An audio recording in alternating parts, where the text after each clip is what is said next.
제롬 파월 연준 의장의 발언과 결을 같이 하는 이 위원들의 발언이 어떻게 보면 연준의 전략일 수 있다라는 코멘트 들어봤습니다.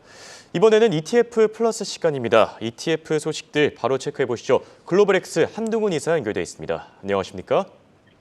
네, 안녕하십니까. 글로벌엑스 아시아 지역 전략을 담당하는 한동훈입니다.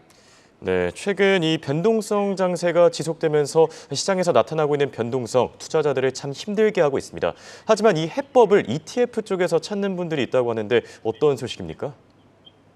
네, 변동성을 피하기 위한 가장 원초적인 방법은 한마디로 안전자산으로 도피하는 그런 방법이 되겠죠. 그러다 보니까 안전자산으로 저희가 취급하고 있는 1년 미만의 단기 채권, 그리고 특히 90일 미만의 초단기 채권으로 자금 유입이 이어지고 있습니다. 두 번째 같은 경우는 이러한 상황에서도 이제 변동성 상황에서 방향성에 대한 이제 단기 투자를 하시는 분들이 많으시죠. 그래서 이제 인버스라든지 레버리지 투자를 많이 하시는데 좀 재밌는 건 뭐냐면은 국내 투자자분들 같은 경우는 레버리지로 조금 자금 유입이 많으신데 실제로 글로벌 자금의 유입을 보면은 최근에는 인버스 자금으로의 유입이 좀 더 커지고 있습니다. 그리고 이제 레버리지라든지 인버스의 그런 자산 같은 경우가 과거에 그냥 단순한 지수 정도가 아니라 최근에는 반도체, 한국에서 많이 활용하시는 반도체 레버리지라든지 그 이외에 달러 강세, 엔화 숏, 유로 숏, 비트코인 숏 이러한 다양한 것들에 대한 방향성 매매를 많이들 하고 계십니다. 마지막으로는 최근에는 이제 변동성 전략을 활용한 그런 전략들도 많이 확인하고 계십니다. 변동성 장세에 적극적으로 대응하는 전략으로 팁스라고 하죠. 물가 연동 채권도 빼놓을 수가 없는데 요새 같은 상황은 또 어떤지도 궁금하거든요. 이 부분에 대해서도 전해주시죠. 네, 팁스는 물가에 따라서 원금을 거기 물가 수준에 맞춰주는, 그리고 미국에서 보증을 해주는 이제 미국 정부 보증 국채죠.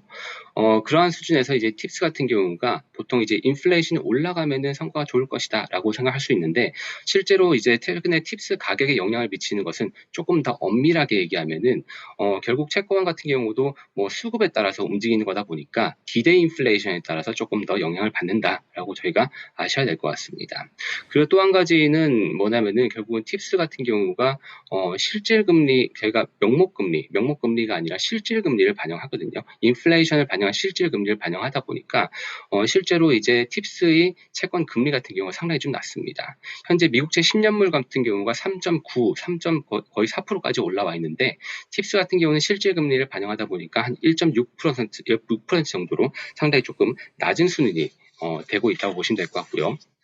그리고 가장 중요한 것은 팁스 같은 경우는 역시 채권의 일종이다 보니까 금리가 급격하게 올라가거나 금리가 올라가는 환경에서는 이 팁스 채권의 가격 정도가 하락할 수 있다는 것을 저희가 꼭 확인해야 될 것 같습니다. 따라서 최근과 같이 물가가 오르고 금리가 올라가는 시점에서는 조금 이제 계산법이 복잡해집니다. 물가가 올라갈 때는 저희가 이자를 더 많이 받고 이제 원금이 늘어나는 그런 효과가 좀 있겠죠. 하지만 그럼에도 불구하고 금리가 올라가다 보니까 결국은 채권 가격이 하락하기 때문에 팁스를 만기 보유하지 않는 이상 생각보다 저희가 생각했던 그런 모습을 좀 기대하기는 좀 어려울 수 있다라고 볼 수 있겠습니다.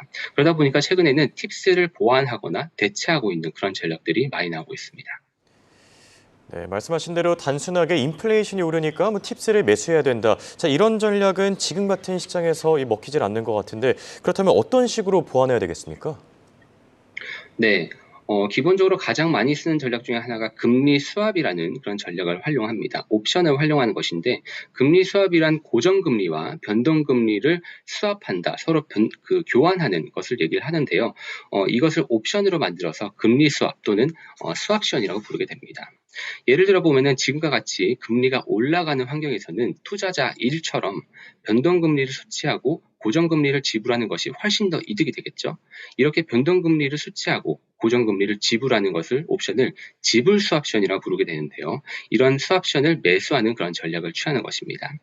그러다 보니까 최근에 해당 전략 같은 경우는 최근에 금리가 상승하고 있는 그런 환경에서 상당히 뛰어난 성과를 보이게 되는데, 이 성과의 궤적을 보게 되면은 저희가 알고 있는 채권 금리랑 비슷하다고 보시면 될 것 같습니다. 그래서 금리가 상승할 경우에는 현재 이 전략 같은 경우가 상당히 좋은 성과를 거두고 있습니다. 그래서 이제 최근에 변동성 관련된 금리의 변동성 해지 관련 관련된 ETF로는 크게 두 가지 정보가 있는데요. IRHG, Interest Rate Hedge라는 그런 티커명의 IRHG가 있고요. 그리고 또 한 가지는 IVOL 해서 Interest Rate Volatility ETF가 두 가지 정보가 있는데요. 이 두 가지를 봤을 때 IRHG 같은 경우는 앞에서 말씀드렸듯이 전략 같은 경우가 금리 스왑을 활용합니다. 그래서 미국채 10년물에 변동금리를 수치하고 그리고 10년물 고정금리를 이렇게 지불을 하는 그러한 금리 수합을 활용하기 때문에 최근과 같이 금리가 올라가는 환경에서는 좋은 성과를 나타내고 있고요.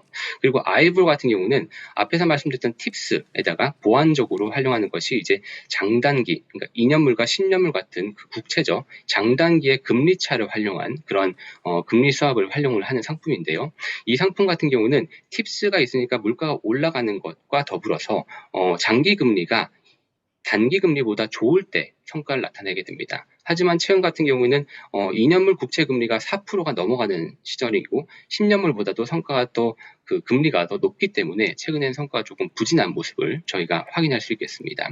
IRH 같은 경우는 현재 보수가 0.45% 정도이고 IVOL 같은 경우는 1.03%라서 한번 참고해 보시면 좋을 것 같고요. 최근의 성과 같은 경우 최근에 금리가 올라가기 시작한 7월 5일부터 보게 되면은 IRHG 같은 경우는 16%, IVOL 같은 경우는 마이너스 13% 정도로 IRHG가 조금 더 우수한 수준입니다.